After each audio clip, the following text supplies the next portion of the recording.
Dear students, let's talk about one important thing, that is a truth table. Mathematical reasoning के chapter के अंदर ये बहुत important बात होती है कि ट्रुथ टेबल क्या होती है। ठीक है, बहुत सारे बच्चे इसमें परेशान रहते हैं कि सर ये ट्रुथ टेबल क्या है। बच्चों मैं आपको बता दूं कि हम लोग गेट्स वगैरह पढ़ते हैं, वहां पर एक लैंग्वेज होती है 101010 वाली लैंग्वेज फिजिक्स के अंदर। वो भी मतलब थोड़ी सी मैथमेटिकल रीजनिंग से रिलेटेड ही होती है, ट्रुथ टेबल से रिलेटेड ही होती है। सेमीकंडक्टर के अंदर पढ़ेंगे। ठीक है, truth table is that which gives the truth values. जब आप स्टेटमेंट की बात कर रहे हो और स्टेटमेंट जो है mathematically that is either true और फॉल्स, तो वहां पर हमें ट्रू और फॉल्स की बात आती है। द ट्रुथ और falsity of a statement is called its truth value of the statement. It has the number of rows and number of columns. बेटा ट्रुथ टेबल के अंदर ये बातें होती हैं।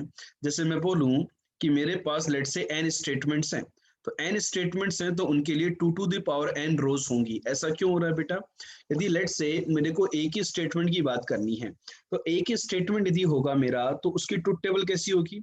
Late say that statement is generally denoted by the P Q R. Generally ये notation हम लोग यूज में लेते हैं बच्चों स्टेटमेंट्स के लिए। P, small q, small r the notations used to write a statement. Let's say P is an statement. तो बेटा P एक स्टेटमेंट होगा, तो उसकी जो ट्रुथ वैल्यू होंगी, या तो वो स्टेटमेंट ट्रू होगा या वो स्टेटमेंट कैसा होगा? फॉल्स होगा। तो how many rows will be there if a single statement is known to us, then how many rows will be there? 2 rows। ठीक है, लेकिन बच्चों यदि दो स्टेटमेंट हो गए, लेट्स से एक हो गया P, एक हो गया Q, अब इन दोनों की यदि आपको ट्रुथ टेबल बनानी है, तो बेटा यदि दो स्टेटमेंट हो गए तो टोटल कितनी पॉसिबिलिटी हो गई?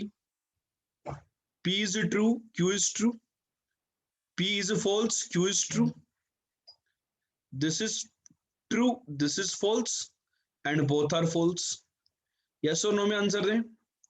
तो how many possibility? 2 into 2, how many rows will be there? 2 square, that is 4।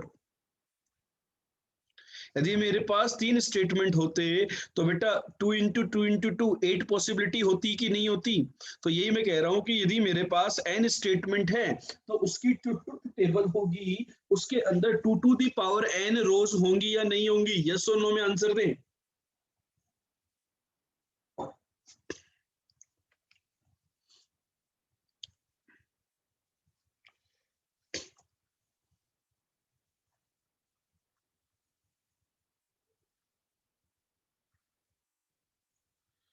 होंगे?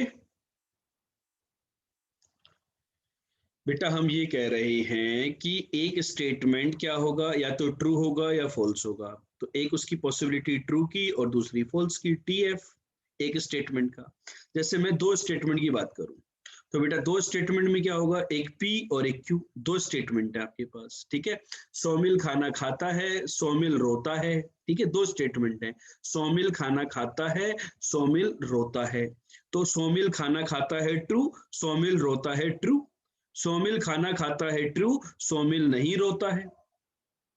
सौमिल खाना नहीं खाता है, सौमिल रोता है। ये क्या होगा? सौमिल खाना खाता है, खाना नहीं खाता है, और सौमिल रोता भी नहीं है। तो टोटल 4 पॉसिबिलिटी आई कि नहीं आई?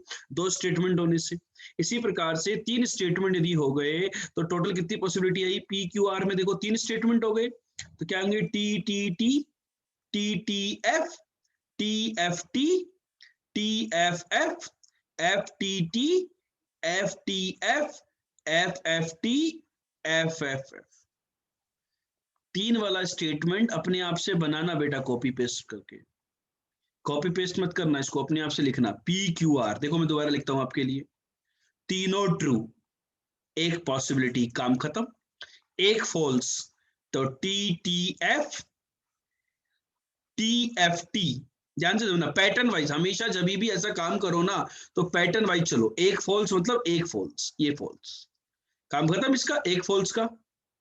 अब दो फॉल्स, तो दो फॉल्स मतलब टी एफ एफ, पहला वाला ट्रू, बाकी दोनों फॉल्स। पहला वाला फॉल्स, दूसरा वाला ट्रू, तीसरा वाला फॉल्स। तीसरा, फर्स्ट सेकंड फॉल्स, तीसरा ट्रू, दो फॉल्स हो गए। हो गए दो फॉल्स। अब तीनों फॉल्स मतलब एफ एफ एफ। बच्चों चमका कि नहीं चमका कि तीन तीन स्टेटमेंट होंगे, तो उनकी टेबल हम किस प्रकार से बनाएंगे?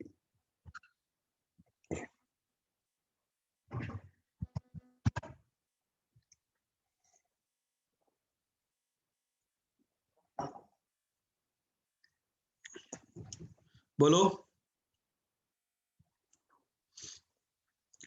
Is this point clear to everybody? Yes और नो में आंसर देंगे।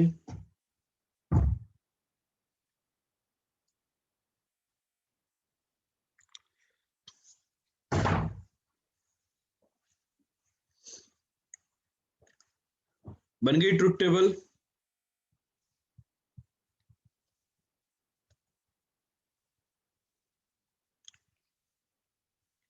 चलो आगे, चलो नेक्स्ट हेडिंग लिखो बच्चों, नेगेशन ऑफ ए स्टेटमेंट। कि जो हम स्टेटमेंट की बात कर रहे थे, जैसे बेटा देखो हम नंबर्स पढ़ते हैं बचपन में, तो नंबर्स की भी तो अलजेब्रा पढ़ते हैं ना, तो इसी प्रकार से स्टेटमेंट की भी अलजेब्रा आती है कि स्टेटमेंट के अंदर क्या क्या ऑपरेशन किए जा सकते हैं। तो एक सिंपल सा होता है नेगेशन। नेगेशन मतलब नाम से ही क्लियर है, नेगेटिव। एक स्टेटमेंट का नेगेटिव मीनिंग वाला स्टेटमेंट को बोलते हैं negation of A statement. The denial of A statement, denial मतलब rejection, opposition of a statement P is called its negation, and it is written as negation P। इसको इस तरीके से लिखते हैं negation P। ये नोटेशन है negation, सिमिलर जैसे सिमिलर का साइन होता है ना, negation P and read as not P। negation of any statement P is formed by writing it is not the case that, मतलब जनरली हम लोग ऐसा लिखते हैं कि कोई भी स्टेटमेंट यदि गिवन है वर्ड्स के अंदर, बच्चों यहां पर आपको थोड़ी सी इंग्लिश पे भी काम करना होगा। इंग्लिश पे काम करने का मतलब है कि हमें स्टेटमेंट को लिखना आना चाहिए। ऐसा नहीं कि मैथमेटिकली क्वेश्चन बनता है, टेबल का ही क्वेश्चन जरूरी नहीं है। सब्जेक्टिव क्वेश्चन होता है, ऑप्शन में ऐसे भी हो सकते हैं स्टेटमेंट दिया हुआ, हमें स्टेटमेंट लिखना हो, ठीक है। तो जनरली किसी भी गिवन स्टेटमेंट का यदि नेगेशन लिखना होता है, तो नेगेशन में जनरली हम लोग ऐसे लिख देते हैं, it is not the case that, और फिर जो भी कहानी गिवन होती है।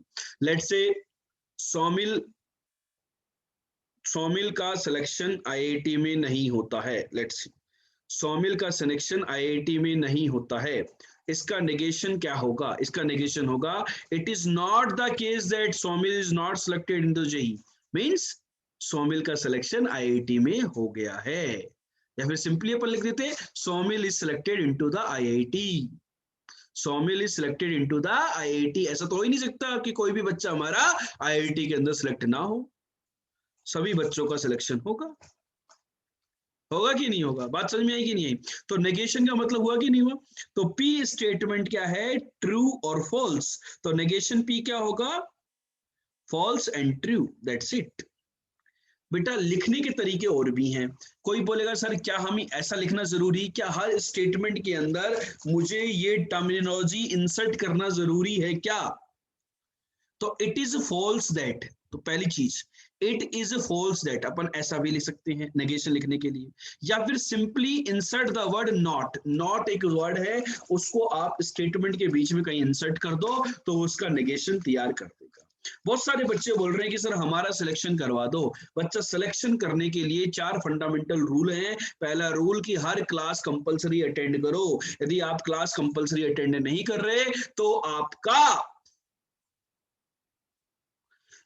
आपका सिलेक्शन मुश्किल है। मैं तो वादा करता हूं मैथ्स के अंदर 100% नंबर ले आओ, सिलेक्शन तो वैसे ही हो गया। बाकी सब्जेक्ट में फुल जड़ी बजाय है ना, सिलेक्शन तो वैसे ही हो जाएगा।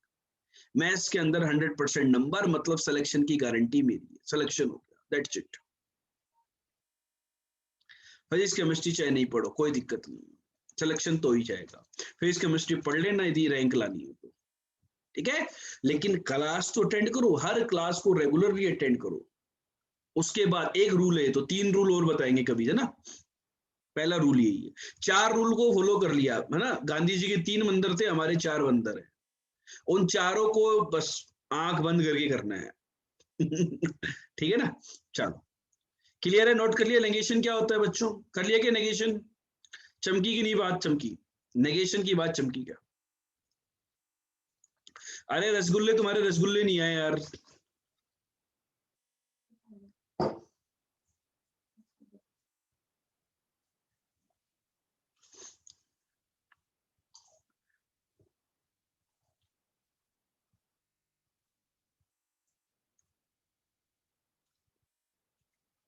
देखो बेटा कुछ एग्जांपल्स देखते हैं। Right the negation of following statement, all cats scratch,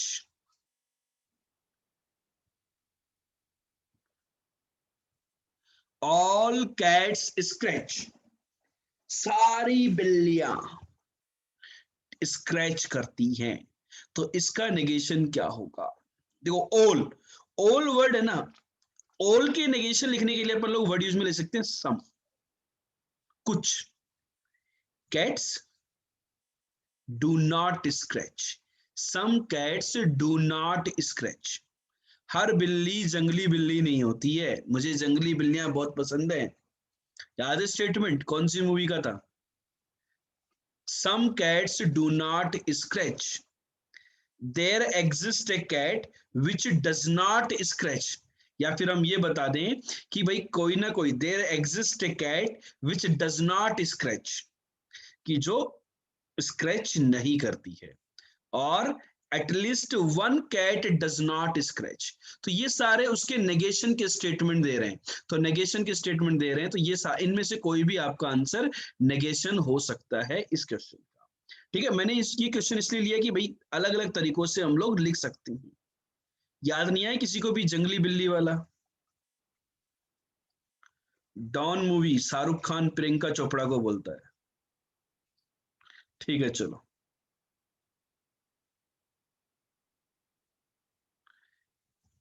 next, √5 is a rational number, √5 is a rational number, तो इसका नेगेशन क्या होगा? √5 is an irrational number, √5 is an irrational number। याद है ना, रैशनल का नेगेशन स्टेटमेंट वर्ड क्या है? इरेशनल, तो हमने इरेशनल कर दिया वहां पर।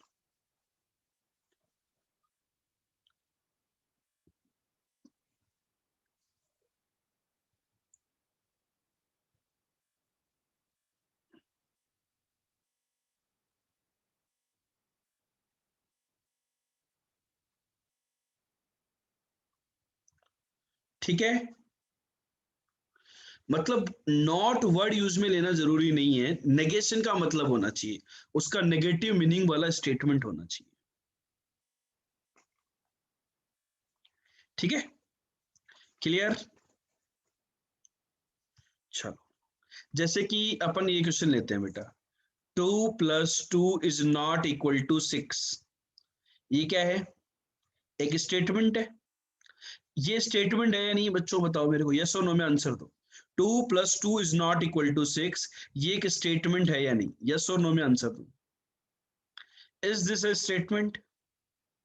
Yes, always false. तो इसका नेगेशन स्टेटमेंट क्या होगा? 2 + 2 = 6, दिस इज नेगेशन। यदि ये P है तो ये है नेगेशन। चमका कि नहीं चमका? क्लियर हुआ कि नहीं हुआ? Type CGS।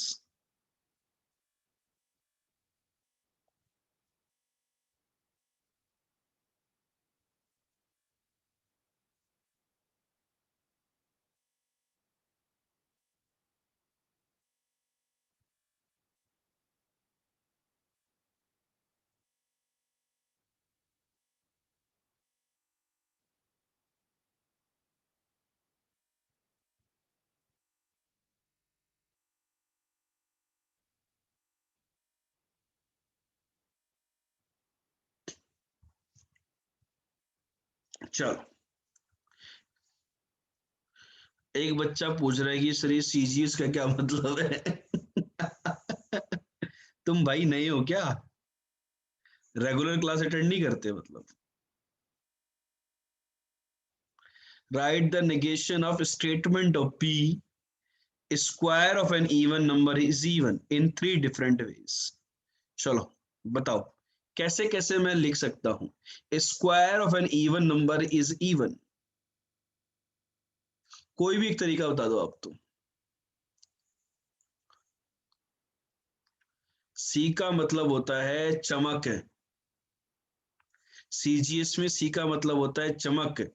बताओ आगे, फुल फॉर्म बताओ CGS की, जिसने पूछा है वही बताओ, सोचो आगे क्या होगा।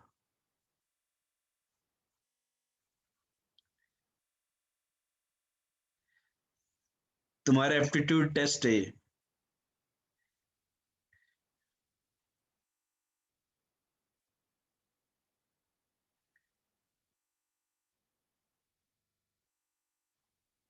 चमक गया सर। ठीक है, तो काफी आंसर बच्चों मेरे को यहाँ पर मिले हैं। मैं आपके साथ शेयर करना चाहता हूं कि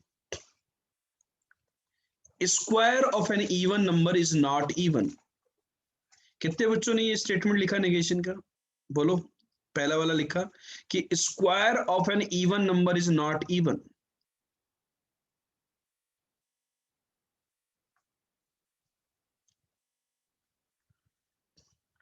It is not the case that square of an even number is even. It is not the case that square of an even number is even. It is false that square of an even number is even. ठीक है, चमक रहे इस type की question भी अपन इनमें से कोई भी स्टेटमेंट, और भी तरीके बेटा लिखने के, 1000 तरीके हो सकते हैं लिखने के। Square of an even number is not even की जगह लिखते हैं odd, odd, odd, not even की जगह लिख दें ऑड, तो वो भी चलेगा। ठीक है, क्लियर हुआ क्या? नोट कर लीजिए बेटा। यहाँ पर देखो क्वेश्चन जो है ना, आपको लग रहा होगा सर हमें कैसे पता चलेगा कौन सा वाला लिखना है? तो बेटा वो ऑप्शन से जाना पड़ेगा। यदि स्टेटमेंट वाला क्वेश्चन होगा तो आपको ऑप्शन से ही जाना होगा। आप मतलब आप भगवान नहीं हो, आप भगवान नहीं हो, मैं भी भगवान नहीं हूं, है ना? कि मैं क्या पूछना चाह रहा हूँ आपको कैसे समझ में आएगा ना कि भाई कौन सा वाला लिखना है? वो ऑप्शन से ही जाना पड़ेगा ना।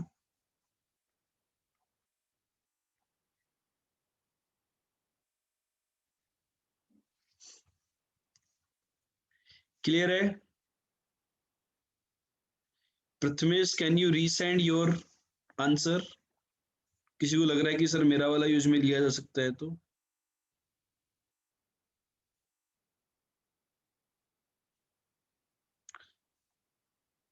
Square of all number is even, नहीं बेटा, ऑल नंबर से फीलिंग नहीं आएगी नेगेटिव की। All number, square of all number is even, उससे नेगेटिव नेगेटिव सेंस का निकला। इवन नंबर का नेगेशन चाहिए ना। ठीक है, तो बेटा यहां पर क्या है, ऐसा भी हो सकता था, ऐसा भी आंसर हो सकता था कि तीन ऑप्शन दे देते ए बी सी, ये दे देता ए में, ये बी में, ये सी में, और बोल देता all are correct, D option में देता ऑल आर करेक्ट, तो वो भी आंसर सही देता। There exist a even number whose square is odd, ये भी हो सकता था आंसर। Very good Taranath. ठीक है, तो बच्चों आई होप आपको यहाँ पर नेगेशन का जो मतलब है ना वो अच्छे से क्लियर हो गया हो। क्लियर हुआ कि नहीं हुआ? ट्रुथ टेबल एंड नेगेशन, ये दो पॉइंट हमने डिस्कस किए यहाँ पर। ये दोनों पॉइंट बच्चों क्लियर हुए कि नहीं हुए? सभी बच्चे बताएं मुझे कि ट्रुथ टेबल और नेगेशन का पॉइंट क्लियर हो गया क्या?